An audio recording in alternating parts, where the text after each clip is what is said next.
ભગવાન રામના જીવનમાંથી તો અનેક વસ્તુ શીખવા જેવી છે, પણ મને એમ લાગે છે કે આજના જે યુવાન હોય કે આજની જનરેશન, એમને સૌથી મોટી એક વાત એ શીખવા જેવી છે, ભગવાન રામે એક પત્ની વ્રતા વ્રત રાખ્યું હતું. એક જ લાઈફમાં એક જ વાઈફ. ભગવાન રામે જે એક પત્ની વ્રતા વ્રત રાખ્યું હતું એના કારણે મર્યાદા પુરુષોત્તમ કહેવાયા, સંયમી કહેવાયા. જો આપણને રામ ગમે છે તો રામ જેવા થવું એ આપણી ફરજ છે.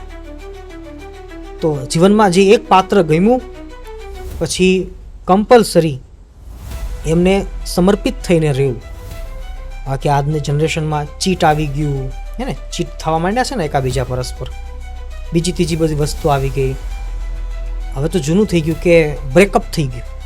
એટલે બ્રેકઅપ થવાની વાત ભારતીય હિન્દુ સંસ્કૃતિમાં હતી જ નહીં. અને આજે નાનકડું એવું ટેણિયું હોય, 18-19-20 વર્ષનું હોય, મારું બ્રેકઅપ થઈ ગયું અને બધું દુઃખી છે. ચાલો હવે દુઃખ થતું ત્યાં સુધી વાંધો નહોતો, ચલો પ્રેમ હતો ને પ્રેમ તૂટી ગયો અને હવે એક્સેપ્ટ કરી લીધું એકાબીજાને, હવે બ્રેકઅપ કરી નાખ્યું, હવે દુઃખ લાગે છે. હવે તો લોકો બ્રેકઅપની પાર્ટીઓ આપે છે કે ચાલો અમે હવે હેપીલી રાજી ખુશીથી અમે છૂટા પડીએ છીએ. હકીકતમાં ભારતીય હિન્દુ સંસ્કૃતિની અંદર બ્રેકઅપની પરંપરા હતી જ નહીં. 7 જન્મ સુધી સાથે જીવન જીવવાની પરંપરા હતી.